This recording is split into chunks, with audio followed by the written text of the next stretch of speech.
नमस्कार, जय हिंद, वंदे मातरम। आप देख रहे हैं हमारा चैनल एचबीएन न्यूज और मैं हूं एचबीएन से डॉक्टर पंकज शर्मा। आइए बात करते हैं मध्य प्रदेश पुलिस की। मध्य प्रदेश पुलिस में ग्वालियर के में एक सनसनीखेज मामला सामने आया है। यहां एक सिपाही ने इस वजह से अपनी पत्नी की हत्या कर दी क्योंकि उसे शक था कि उसकी पत्नी किसी और से मोबाइल पर बात करती है। जहां देश प्रेम, राष्ट्र सेवा को लेकर पुलिस सजग और तैयार रहती है, जहां पुलिस ना छुट्टियां देखती, ना ही अपने घरों के परिवार की स्थिति देखती, और वो हमारे लिए मतलब आम नागरिक के लिए तत्पर खड़ी रहती है, और वहां पुलिस के द्वारा इस प्रकार की हत्या कर देने से पूरे पुलिस विभाग को शर्मिंदा होना पड़ता है। आइए देखते हैं पूरी खबर मेरे साथ। चैनल को लाइक, सब्सक्राइब और शेयर करना बिल्कुल न भूलें।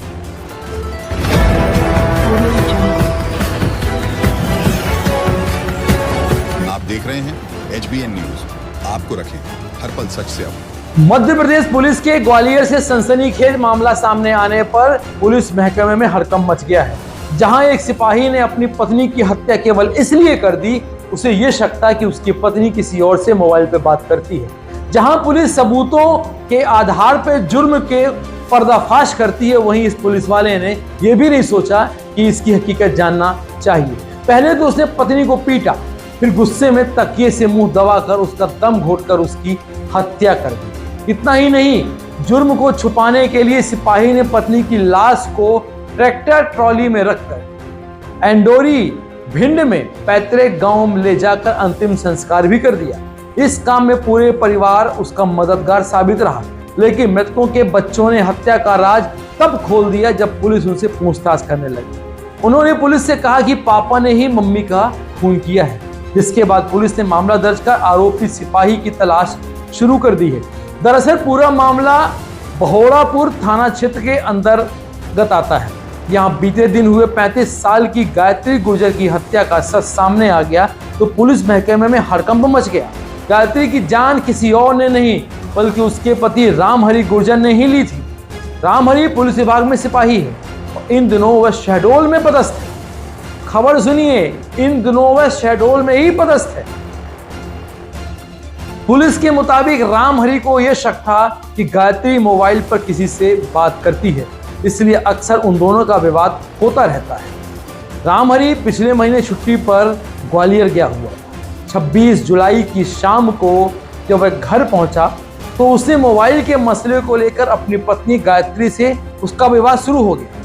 विवाद भी सिर्फ इसलिए कि उसे यह शक था कि पत्नी मोबाइल पे बात करती है। रामहरि ने गायत्री को पीटा, फिर तकिए से उठाकर उसका मुंह दबाकर उसकी हत्या कर दी। दम घुटने से गायत्री की तो मौत हो गई और मर्डर के बाद सिपाही ने बनाया एक ऐसा प्लान जिसे देखकर, इसे सुनकर शायद आप हैरान मान जाएंगे। हत्या के बाद रामहरि पत्नी की लाश को ठिकाने लगाने की योजना बनाने लगा। गायत्री के मायके वालों से भी उसकी मौत की खबर छिपाई गई। परिचित कोक सिंह से ट्रैक्टर ट्रॉली मंगवाया गया। बड़े भाई दिलीप गुर्जर, मां, भाभी, भतीजे और आतिश की मदद से उसने लाश को रखकर एंडोरी भिंड में पैतृक ग्राउंड ले जाकर वहां पूरे परिवार ने गायत्री का चुपचाप रूप से अंतिम संस्कार कर दिया। लेकिन कुछ घंटे बाद ही गायत्री के मायके में एक खबर पहुंच गई तो मामला पुलिस के सामने आया। बच्चों ने ही किया मां की हत्या का खुलासा।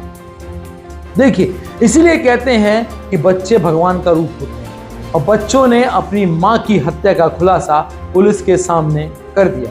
आरोपी रामहरि के जुर्म का उसके 14 साल के बेटे, 8 और 9 साल की दोनों बेटियों ने पुलिस के सामने पूरी की पूरी पोल और उसकी योजनाओं को खोल दिया। फोन पर बात करने को लेकर उसका गायत्री मां से विवाद हुआ।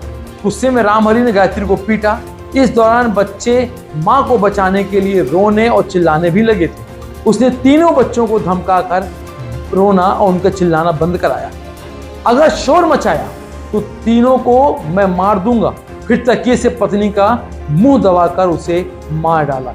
इतनी नृशंस हत्या के बावजूद भी अभी यह आरोपी पुलिस की पकड़ से दूर है। वहीं पुलिस ने सीएसपी अशोक सिंह जादौन का कहना है कि जल्द ही हम अपराधी को गिरफ्तार करेंगे। आप क्या सोचते हैं ऐसे पुलिस कर्मियों के विषय में जो बिना सबूत, बिना जाने, बिना सोचे, बिना धैर्य के अपने ही परिवार को तहस नहस करने में लगे रहते हैं। मैंने जैसे पहले कहा कि एक तरफ पुलिस न किसी त्योहार को देखती है और न ही अपने परिवार की चिंता किए बिना पुलिस आपकी और हमारी सुरक्षा के लिए, मतलब जनता की सुरक्षा के लिए जहां 24 घंटे ड्यूटी करती है, वहां ऐसे रामहरि गुर्जर पुलिस के द्वारा पुलिस को कहीं मुंह दिखाने के काबिल भी ये नहीं छोड़ते हैं। नमस्कार, जय हिंद, वंदे मातरम।